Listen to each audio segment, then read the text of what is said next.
বাংলা সাহিত্যের রোমাঞ্চকর কিছু গল্প দিয়ে সাজানো আমাদের এই বিশেষ নিবেদন সানডে সাসপেন্স। আজকের গল্প অভিশপ্ত। রচনা বিভূতিভূষণ বন্দ্যোপাধ্যায়। বিভূতিভূষণ জন্মেছিলেন 1894 সালের 12 সেপ্টেম্বর। বাংলা সাহিত্যের পাঠক তাকে মূলত চেনে পথের পাঁচালী এবং অপুর সৃষ্টিকর্তা রূপে। পথের পাঁচালী ছাড়া তার বিখ্যাত উপন্যাসগুলির মধ্যে আছে অপরাজিত, আরণ্যক, আদর্শ হিন্দু হোটেল, অশনি সংকেত ইত্যাদি। ছোট গল্পের মধ্যে আছে একটি ভিন্ন স্বাদের মজার গল্প বাক্সবদল। কিশোরদের জন্য লেখা চাঁদের পাহাড় আজও আমাদের অতি প্রিয়। 1950 সালের 1 নভেম্বর মাত্র 55 বছর বয়সে বিভূতিভূষণ বন্দ্যোপাধ্যায়ের মৃত্যু হয়। আজ সানডে সাসপেন্সে তাঁর লেখা একটি ছোট গল্প অভিশপ্ত। এই গল্পটি আমরা নিয়েছি দীপায়ন থেকে প্রকাশিত বিভূতিভূষণ বন্দ্যোপাধ্যায়ের অলৌকিক গল্প সম্ভার থেকে। প্রধান চরিত্রে গল্পের কথক, তার সঙ্গী আর মাঝি নরনারায়ণ রায় এবং লক্ষ্মী দেবী। গল্প পাঠে মীর। লক্ষ্মী দেবীর চরিত্রে শ্রী। গল্পের সূত্রধার দীপ। শুরু হচ্ছে অভিশপ্ত।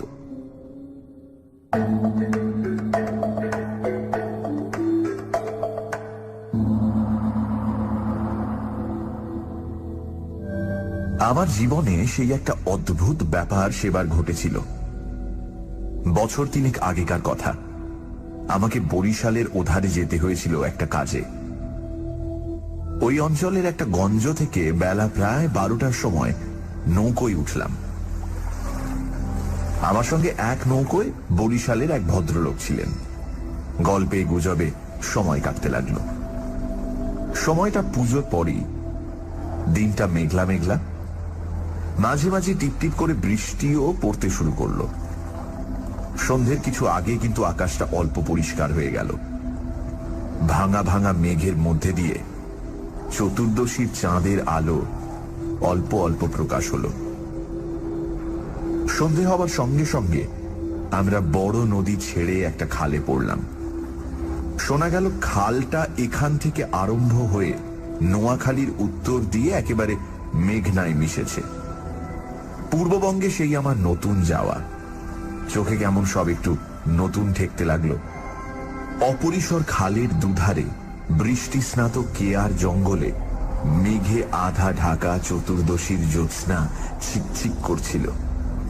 মাঝে মাঝে নদীর ধারে বড় বড় মাঠ, সটি, বেত, ফার্ন গাছের বন জায়গায় জায়গায় খালের জলে ঝুঁকে পড়েছে। বাইরে একটু ঠান্ডা থাকলেও আমি ছইয়ের বাইরে বসে দেখতে দেখতে যাচ্ছিলাম।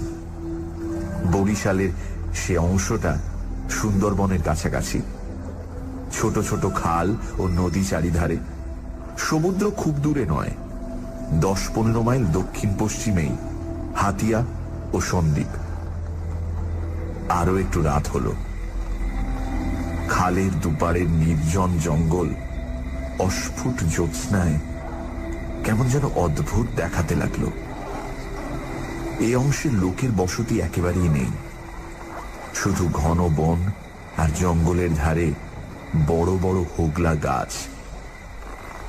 আমার সঙ্গী বললেন, এত রাত্রে আর বাইরে থাকবেন না, আসুন ছইয়ের মধ্যে। এসব জঙ্গলে, বুঝলেন না। তারপর তিনি সুন্দরবনের নানা গল্প করতে লাগলেন। তার এক কাকা নাকি ফরেস্ট ডিপার্টমেন্টে কাজ করতেন। তারই লঞ্চে করে তিনি একবার সুন্দরবনের নানা অংশে বেরিয়েছিলেন। সেই সব গল্প। রাত প্রায় 12টার কাছাকাছি হলো। মাঝি আমাদের নৌকোয় ছিল মোটে একটি। সে বলে উঠল, বাবু, একটু এই যে বড় নদী পড়বে, এত রাতে একা সেই নদীতে পাড়ি জমাতে পারবো না, এইখানে নৌকো রাখি। নৌকো সেখানেই বাঁধা হলো। এদিকে বড় বড় গাছের আড়ালে চাঁদ অস্ত গেল। দেখলাম অপ্রশস্ত খালের দুধারেই অন্ধকারে ঢাকা ঘন জঙ্গল। চারিদিকে কোনো শব্দ নেই। পতঙ্গগুলো পর্যন্ত চুপ করেছে। সঙ্গীকে বললাম, মশাই, এই তো সরু খাল, আরে পাড় থেকে বাঘ লাফিয়ে পড়বে না তো নৌকোর উপর? সঙ্গী বললেন, না পড়লেই আশ্চর্য হব। শুনে অত্যন্ত আনন্দে ছইয়ের মধ্যে ঘেঁষে বসলাম। খানিকটা বসে থাকবার পর সঙ্গী বলল, আসুন একটু শোয়া যাক, ঘুম তো হবে না, আর ঘুমানো ঠিকও না। আসুন একটু চোখটা অন্তত বুঝে থাকি। খানিকটা চুপ করে থাকবার পর সঙ্গীকে ডাকতে গিয়ে দেখি তিনি ঘুমিয়ে পড়েছেন। মাঝিও জেগে আছে বলে মনে হলো না। ভাবলাম, তবে আমি বা কেন মিথ্যে মিথ্যে চোখ চেয়ে চেয়ে থাকি।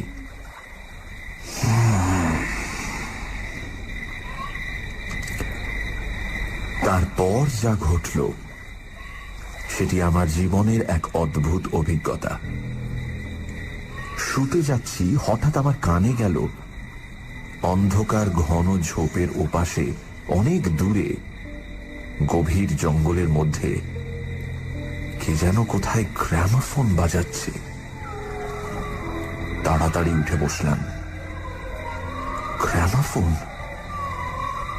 এই বনে এত রাতে গ্রামোফোন বাজাবে কে? কান পেতে শুনলাম, গ্রামোফোন না,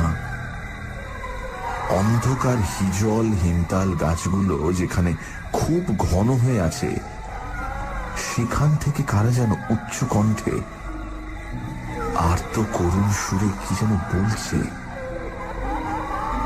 খানিকটা শুনে মনে হলো সেটা একাধিক লোকের সমবেত কণ্ঠস্বর। প্রতিবেশীর তেতলার ছাদে গ্রামোফোন বাজলে যেমন খানিকটা স্পষ্ট খানিকটা অস্পষ্ট অথচ বেশ একটা একটানা সুরের ঢেউ এসে কানে পৌঁছয়, এও অনেকটা সেইভাবে।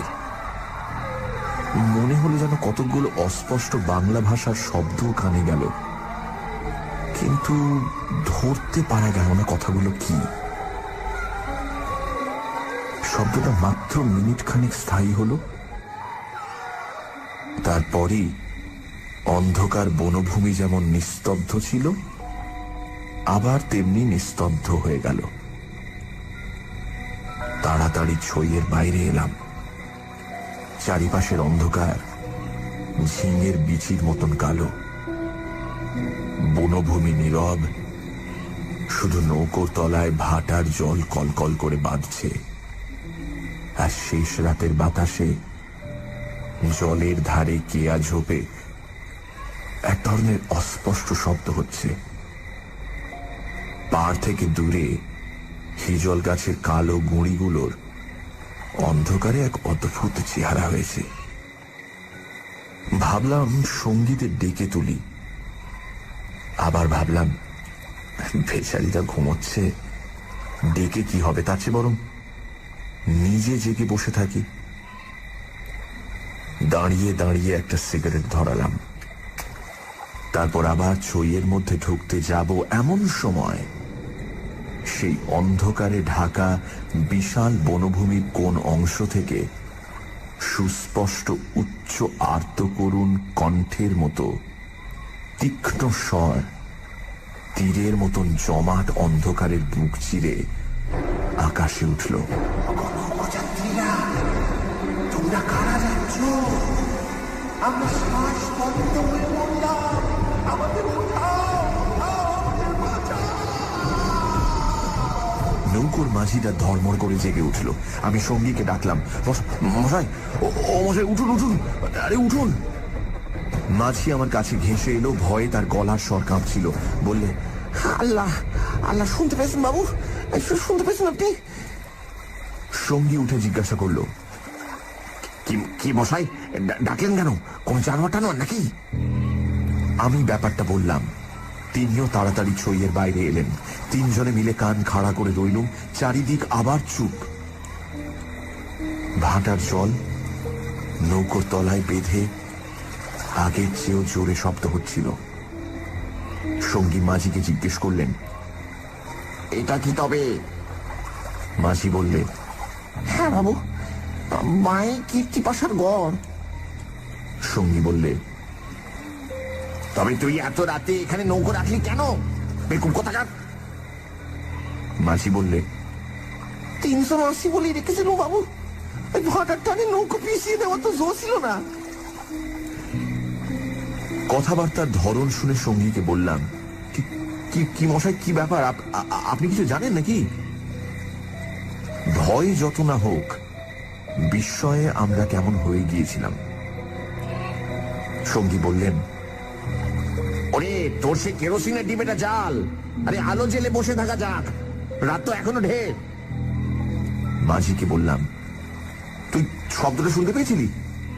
সে বলল, হ্যাঁ বাবু, এই আওয়াজ কানে গিয়েই তো আমার ঘুম ভেঙে গেল। আমি আরো দুবার নৌকো বেরিয়ে যেতে যেতে ও ডাক শুনেছি। সঙ্গী বললেন, এটা এই অঞ্চলের একটা অদ্ভুত ঘটনা। তবে এই জায়গাটা সুন্দরবনের সীমানায় বলে আর এই অঞ্চলে কোনো লোকালয় নেই বলে শুধু নৌকোর মাঝিদের কাছে এটা সুপরিচিত। এর পেছনে একটা ইতিহাস আছে, সেটা অবশ্য নৌকোর মাঝিদের পরিচিত নয়। সেইটা আপনাকে বলি, শুনুন। তারপর কেরোসিনের ডিবার আলোয় অন্ধকার বনের বুকের মধ্যে বসে সঙ্গীর মুখে কীর্তি পাশার গড়ের ইতিহাসটা শুনতে লাগলাম। 300 বছর আগের কথা। মুনিম খাঁ তখন গৌড়ের সুবেদার। এই অঞ্চলে তখন 12 ভূঁইয়ার 2 প্রতাপশালী ভূঁইয়া, রাজা রামচন্দ্র রায় ও ঈসা খাঁ মসনদে আলীর খুব প্রতাপ। মেঘনার মোহনার বাহির সমুদ্র, যাকে এখন সন্দ্বীপ চ্যানেল বলে, সেখানে তখন মগ আর পর্তুগিজ জলদস্যুরা শিকারের খোঁজে ওত পেতে বসে থাকত। সে সময় এখানে এরকম জঙ্গল ছিল না। এই সমস্ত জায়গা কীর্তি রায়ের অধিকারে ছিল। এইখানে তার সুদৃঢ় দুর্গ ছিল। মগ জলদস্যুদের সঙ্গে তিনি অনেকবার লড়েছিলেন। তার অধীনে সৈন্য সামন্ত, কামান, যুদ্ধের কোষা সবই ছিল। সন্দ্বীপ তখন ছিল পর্তুগিজ জলদস্যুদের প্রধান আড্ডা। এদের আক্রমণ থেকে আত্মরক্ষা করবার জন্য এই অঞ্চলের সকল জমিদারকেই সৈন্যদল দৃঢ় করে গড়তে হতো। এ বনের পশ্চিম ধার দিয়ে তখন আরেকটা খাল বড় নদীতে পড়ত। বনের মধ্যে তার চিহ্ন এখনো আছে। কীর্তি রায় অত্যন্ত অত্যাচারী এবং দুর্ধর্ষ জমিদার ছিলেন। তার রাজ্যে এমন সুন্দর মেয়ে কমই ছিল যে তার অন্তঃপুরে একবার না ঢুকেছে। তাছাড়া তিনি নিজেও এক প্রকার জলদস্যুই ছিলেন। তার নিজের অনেকগুলো বড় ছিপ অর্থাৎ ছোট নৌকো ছিল। কীর্তি রায়ের পাশের জমিদারি ছিল কীর্তি রায়ের বন্ধুর। এরা ছিলেন চন্দ্রদ্বীপের রাজা রামচন্দ্র রায়ের পত্তনিদার। অবশ্য সে সময় অনেক পত্তনিদারের ক্ষমতা এখনকার স্বাধীন রাজাদের চেয়ে বেশি ছিল। কীর্তি রায়ের বন্ধু মারা গেলে তার তরুণ বয়স্ক পুত্র নরনারায়ণ রায় পিতার জমিদারির ভার পান। নরনারায়ণ তখন সবে যৌবনে পদার্পণ করেছেন। অত্যন্ত সুপুরুষ, বীর এবং শক্তিমান। নরনারায়ণ কীর্তি রায়ের পুত্র চঞ্চল রায়ের সমবয়সী ও বন্ধু। সেবার কীর্তি রায়ের নিমন্ত্রণে নরনারায়ণ রায় তাঁর রাজ্যে দিন কতকের জন্য বেড়াতে এলেন। চঞ্চল রায়ের তরুণী পত্নী লক্ষ্মী দেবী স্বামীর বন্ধু নরনারায়ণকে দেওরের মতন স্নেহের চোখে দেখতে লাগলেন। 2-1 দিনের মধ্যেই কিন্তু সে স্নেহের চোটে নরনারায়ণকে বিব্রত হয়ে উঠতে হল। নরনারায়ণ রায় তরুণ বয়স্ক হলেও একটু গম্ভীর প্রকৃতির। বিদ্যুৎ চঞ্চলা তরুণী বন্ধু পত্নীর ব্যঙ্গ পরিহাসে গম্ভীর প্রকৃতি নরনারায়ণের মান বাঁচিয়ে চলা দুষ্কর হয়ে পড়ল। স্নান করে উঠেছেন, মাথার পাগড়ি খুঁজে পাওয়া যায় না। নানা জায়গায় খুঁজে হয়রান হয়ে তার আশা ছেড়ে দিয়ে বসে আছেন। হঠাৎ কখন নিজের বালিশ তুলতে গিয়ে দেখেন তার নিচেই পাগড়ি চাপা আছে, যদিও এর আগেও তিনি বালিশের নিচেই খুঁজেছেন। তার প্রিয় তলোয়ারটা দুপুর থেকে বিকেলের মধ্যে 5 বার হারিয়ে গেল, আবার 5 বারই সম্পূর্ণ অপ্রত্যাশিত জায়গা থেকে খুঁজে পাওয়া গেল। পানে এমন সব জিনিসের সমাবেশ হতে লাগলো যা কোনো কালেই পানের উপকরণ নয়। বন্ধু পত্নীর সঙ্গে কিছুতেই এঁটে উঠতে না পেরে অত্যাচার জর্জরিত নরনারায়ণ রায় ঠিক করলেন তার বন্ধুর স্ত্রীটি একটু ছিটগ্রস্ত। বন্ধুর দুর্দশায় চঞ্চল রায় মনে মনে খুশি হলেও বাইরে স্ত্রীকে বললেন, দুদিনের জন্য এসেছে বেচারি, ওকে তুমি যে রকম বিব্রত করে তুলেছ ও আর কখনো এখানে আসবে না। দিন কয়েক এরকম কাটবার পর কীর্তি রায়ের আদেশে চঞ্চল রায়কে কি একটা কাজে হঠাৎ গৌড়ে যাত্রা করতে হলো। নরনারায়ণ রায়ও বন্ধুর স্ত্রী কখন যে কি করে বসে সেই ভয়ে কয়েকদিন কাটানোর পর নিজের বজরায় উঠে হাঁপ ছেড়ে বাঁচলেন। যাবার সময় লক্ষ্মী দেবী বলে দিলেন, এবার আবার যখন আসবে ভাই, এমন একটা বিশ্বাসী লোক সঙ্গে এলো যে রাত দিন তোমার জিনিসপত্র ঘরে বসে পাহারা দেবে, বুঝলে? নরনারায়ণ রায়ের বজরা রায়মঙ্গলের মোহনা ছাড়িয়ে যাবার একটু পরেই জলদস্যুদের দ্বারা আক্রান্ত হল।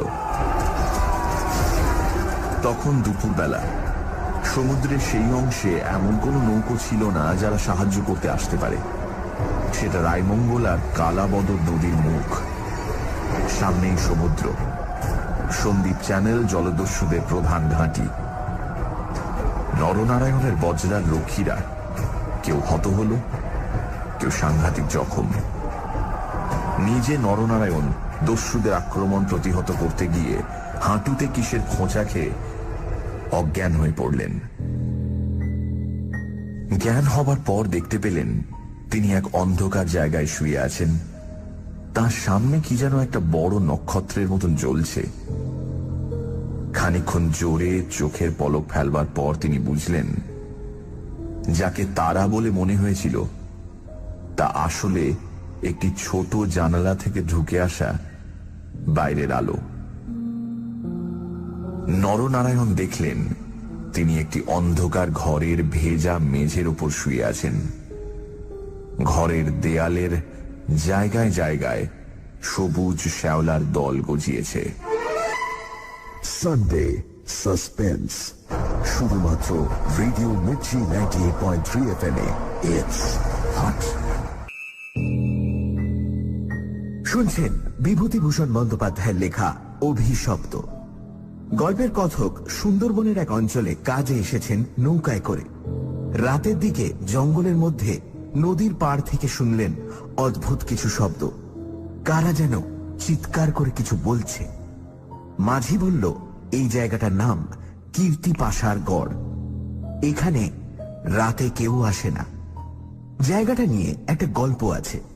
300 বছর আগে এখানে কীর্তি রায় নামে এক অত্যাচারী দুর্ধর্ষ জমিদার ছিলেন। তিনি তার প্রতিবেশী জমিদারের পুত্র নরনারায়ণ রায়কে আমন্ত্রণ জানান। নরনারায়ণ রায় কিছুদিনের জন্য কীর্তি রায়ের পুত্র চঞ্চল রায়ের সঙ্গে সময় কাটাতে আসেন।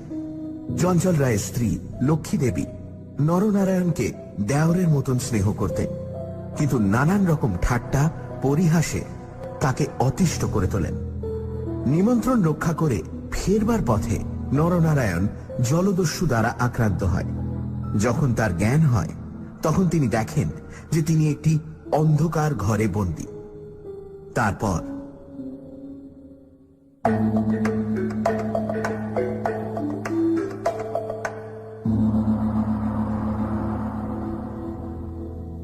আরো কদিন, আরো কটা রাত কেটে গেল। কেউ তার জন্য কোনো খাবার আনলো না। তিনি বুঝলেন যারা তাকে এখানে এনেছে তাকে না খেতে দিয়ে মেরে ফেলাই তাদের উদ্দেশ্য। মৃত্যু, সামনে নির্মম মৃত্যু। সেদিনটাও কেটে গেল। আঘাতজনিত ব্যথায় এবং ক্ষুধা তৃষ্ণায় অবসন্ন নরনারায়ণের চোখের সামনে থেকে জানালার শেষ আলোটাও মিলিয়ে গেল। তিনি অন্ধকার ঘরের পাথরের মেঝেতে শুয়ে অধীরভাবে মৃত্যুর অপেক্ষা করতে লাগলেন। অনেকক্ষণ পরে কতক্ষণ পরে তা তিনি বুঝতে পারলেন না। হঠাৎ আলো চোখে লেগে তার তন্দ্রা ঘোর কেটে গেল। বিস্মিত নরনারায়ণ চোখ মেলে দেখলেন তার সামনে প্রদীপ হাতে দাঁড়িয়ে তার বন্ধুর স্ত্রী লক্ষ্মী দেবী। কথা বলতে গিয়ে লক্ষ্মী দেবীর ইঙ্গিতে নরনারায়ণ থেমে গেলেন। লক্ষ্মী দেবী হাতের প্রদীপটি আঁচল দিয়ে ঢেকে নরনারায়ণকে তার অনুসরণ করতে ইঙ্গিত করলেন। একবার নরনারায়ণের সন্দেহ হল, এসব স্বপ্ন নয় তো। কিন্তু ওই যে দীপশিখার উজ্জ্বল আলোয় ভিজে দেয়ালে সবুজ শ্যাওলার দল স্পষ্ট দেখা যাচ্ছে। নরনারায়ণ শক্তিমান যুবক, ক্ষুধায় দুর্বল হয়ে পড়লেও নিশ্চিত মৃত্যুর গ্রাস থেকে বাঁচবার উৎসাহে তিনি দ্রুত পায়ে বন্ধুপত্নীর পেছন পেছন চললেন।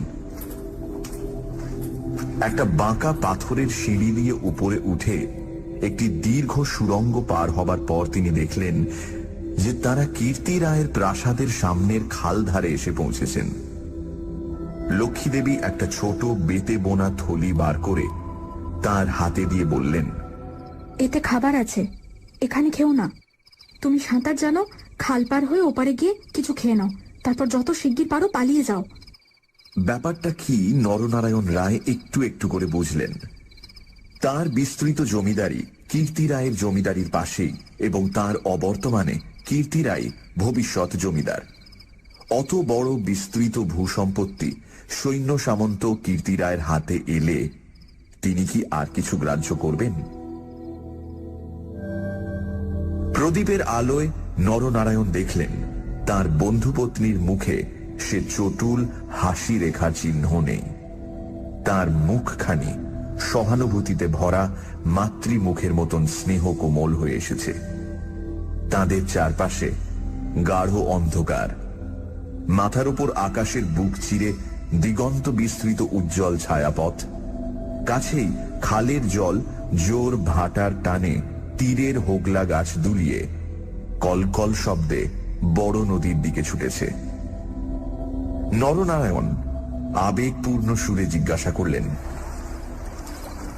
বৌঠাকুর, চঞ্চল কি এর মধ্যে আছে?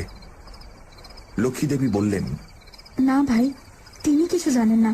এই সব শ্বশুর ঠাকুরের কীর্তি, এই জন্যই তাকে অন্য জায়গায় পাঠিয়েছেন। এখন আমার মনে হচ্ছে গোটো সব মিথ্যে। নরনারায়ণ দেখলেন লজ্জায় দুঃখে তার বন্ধুপত্নীর মুখ বিবর্ণ হয়ে উঠেছে। লক্ষ্মী দেবী আবার বললেন, আমি আজ জানতে পারি খিড়কিগড়ের পাইক সর্দার আমায় মা বলে। তাকে দিয়ে দুপুররাতে পাহারা সব সরিয়ে রেখে দিয়েছিলাম, তাই। নরনারায়ণ বললেন, বৌঠাকুরুন, আমার এক বোন ছেলেবেলায় মারা গিয়েছিল। তুমি আমার সেই বোন, আজ আবার ফিরে এলে। লক্ষ্মী দেবীর পদ্মের মতো মুখখানি চোখের জলে ভেসে গেল। একটু ইতস্তত করে বললেন, ভাই, বলতে সাহস পাই না, তবু একটা কথা বলছি, বোন বলে যদি রাখো। নরনারায়ণ জিজ্ঞাসা করলেন, কি কথা বৌঠাকুর? লক্ষ্মী দেবী বললেন, তুমি আমার কাছে বলে যাও ভাই যে শ্বশুর ঠাকুরের কোনো অনিষ্ট চিন্তা তুমি করবে না। নরনারায়ণ রায় একটুখানি কি যেন ভাবলেন, তারপর বললেন, তুমি আমার প্রাণ দিলে বৌঠাকুরুন, তোমার কাছে বলে যাচ্ছি, তুমি বেঁচে থাকতে আমি তোমার শ্বশুরের কোনো অনিষ্ট চিন্তা করব না। বিদায় নিতে গিয়ে নরনারায়ণ একবার জিজ্ঞাসা করলেন, বৌঠাকুরুন, তুমি ফিরে যেতে পারবে তো? লক্ষ্মী দেবী বললেন, আমি ঠিক যাব, তুমি কিন্তু যত দূর পারো সাঁতরে গিয়ে তারপর ডাঙে উঠে চলে যেও। নরনারায়ণ রায় সেই ঘন কৃষ্ণ অন্ধকারের মধ্যে নিঃশব্দে খালের জলে পড়ে মিলিয়ে গেলেন। লক্ষ্মী দেবীর প্রদীপটা অনেকক্ষণ বাতাসে নিভে গিয়েছিল। তিনি অন্ধকারের মধ্যে দিয়ে শ্বশুরের গড়ের দিকে ফিরলেন। একটু দূরে গিয়েই তিনি দেখতে পেলেন পাশের ছোট খালটায় দুখানা ছিপ মশালের আলোয় সজ্জিত হচ্ছে। ভয়ে তার বুকের রক্ত জমে গেল। সর্বনাশ! এরা কি তবে জানতে পেরেছে? দ্রুত পায়ে অগ্রসর হয়ে গুপ্ত সুড়ঙ্গের মুখে এসে তিনি দেখলেন সুড়ঙ্গের পথ খোলাই আছে। তিনি তাড়াতাড়ি সুড়ঙ্গের মধ্যে ঢুকে পড়লেন। কীর্তি রায় বুঝতেন নিজের হাতের আঙুলও যদি বিষাক্ত হয়ে ওঠে তো তাকে কেটে ফেলাই সমস্ত শরীরের পক্ষে মঙ্গল। পরদিন আবার দিনের আলো ফুটে উঠল, কিন্তু লক্ষ্মী দেবীকে আর কোনো দিন কেউ দেখেনি। রাতের হিংস্র অন্ধকার তাকে গ্রাস করে ফেলেছিল।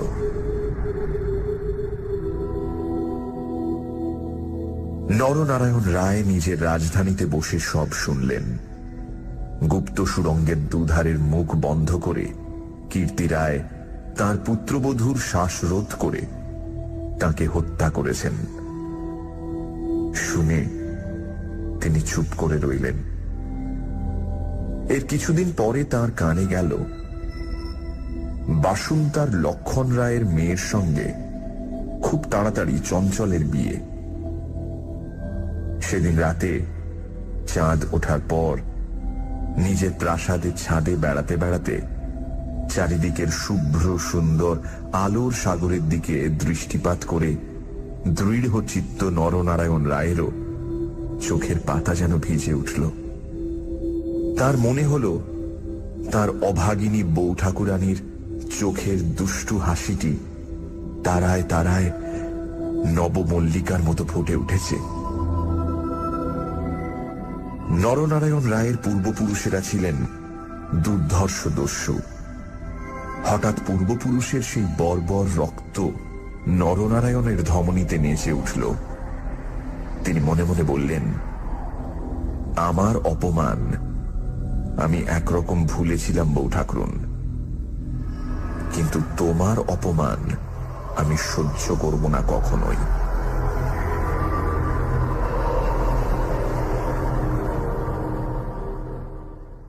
কিছুদিন কেটে গেল। তারপর একদিন এক শীতের ভোর রাতের কুয়াশা কেটে যাওয়ার সঙ্গে সঙ্গে দেখা গেল কীর্তি রায়ের গড়ের খালের মুখ ছিপে সুলুপে জাহাজে ভরে গিয়েছে। তোপের আওয়াজে কীর্তি রায়ের প্রাসাদ দুর্গের ভিত ঘন ঘন কেঁপে উঠতে লাগল। কীর্তি রায় শুনলেন আক্রমণকারী নরনারায়ণ রায়, সঙ্গে দুরন্ত পর্তুগিজ জলদস্যু সেবাস্টিও গঞ্জালেস।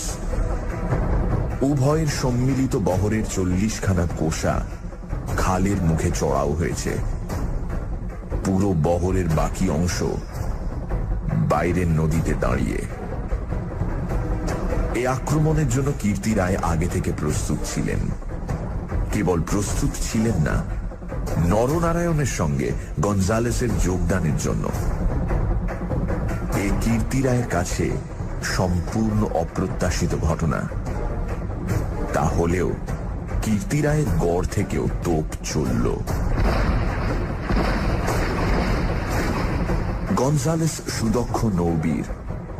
তার পরিচালনে 10 খানা সুলুপ চড়া ঘুরে গড়ের পাশের ছোট খালে ঢুকতে গিয়ে কীর্তি রায়ের নৌবাহিনীর এক অংশ দ্বারা বাধা প্রাপ্ত হল।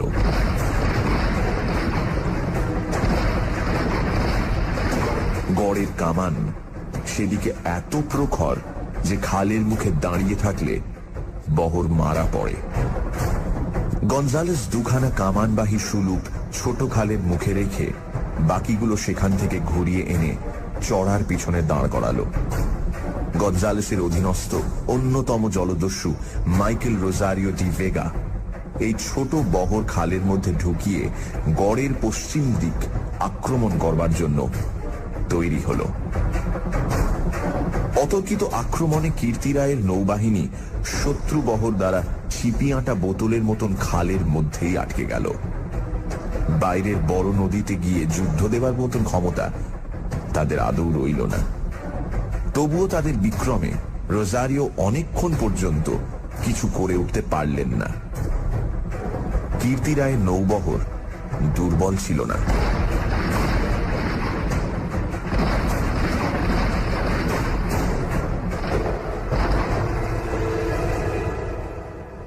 বিকেলের দিকে রোজারিওর কামানের মুখে গড়ের পশ্চিম দিকটা একেবারে হুমড়ি খেয়ে পড়ে গেল।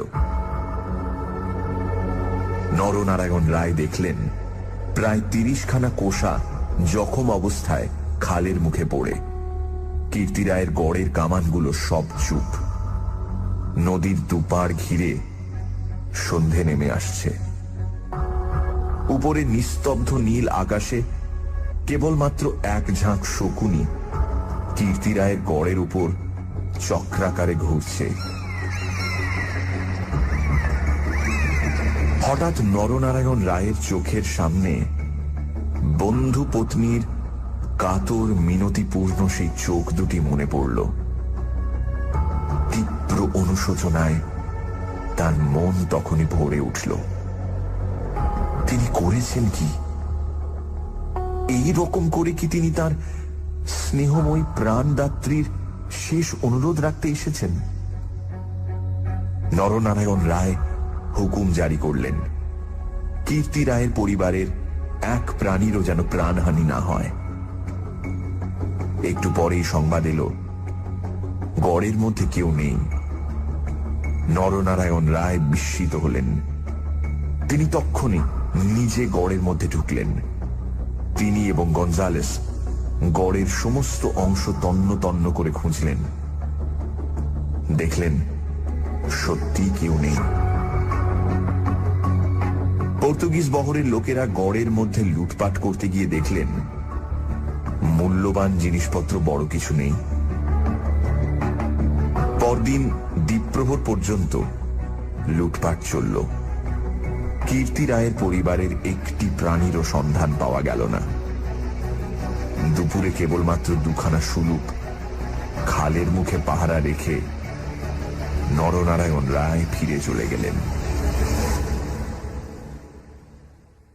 এই ঘটনার দিন কয়েক পরে পর্তুগিজ জলদস্যুর দল লুটপাট করে চলে গেলে কীর্তি রায়ের এক কর্মচারী গড়ের মধ্যে প্রবেশ করে।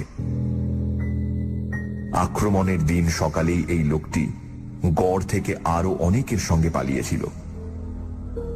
ঘুরতে ঘুরতে একটা বড় থামের আড়ালে সে দেখতে পেল একজন আহত মুমূর্ষু লোক তাকে ডেকে কি যেন একটা বলবার চেষ্টা করছে। কাছে গিয়ে সে লোকটাকে চিনতে পারল। লোকটি কীর্তি রায়ের পরিবারের এক বিশ্বস্ত পুরনো কর্মচারী। তার মৃত্যুকালীন অস্পষ্ট কথায় আগন্তুক কর্মচারীটি মোটামুটি যা বুঝল তাতেই তার কপাল ঘেমে উঠল। সে বুঝল কীর্তি রায় তার পরিবারবর্গ এবং ধনরত্ন নিয়ে মাটির নিচের এক গুপ্ত স্থানে আশ্রয় নিয়েছেন এবং এই লোকটি, একমাত্র এই লোকটি তার সন্ধান জানে।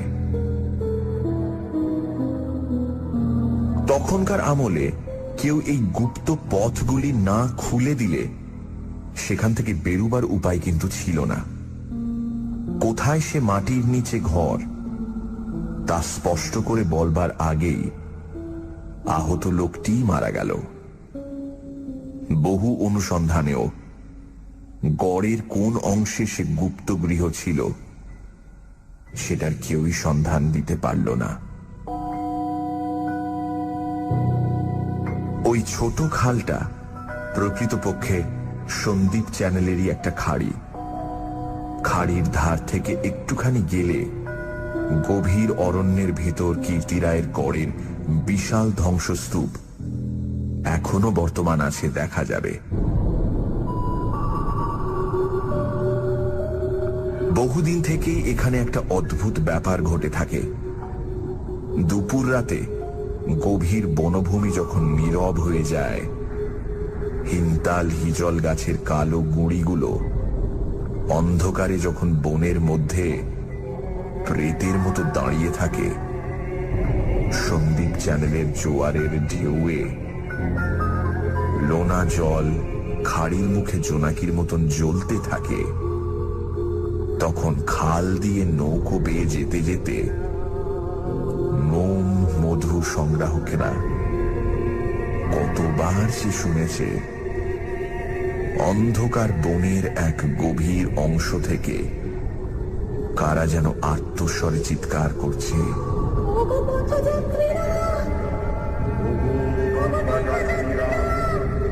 আমরা যেখানে শ্বাসরুদ্ধ হয়ে মারা গেলাম, দয়া করে আমাদের তোলো, আমাদের তোলো, আমাদের তোলো। ভয়ে বেশি রাতে এ পথে কেউ নৌকা বাইতে চায় না।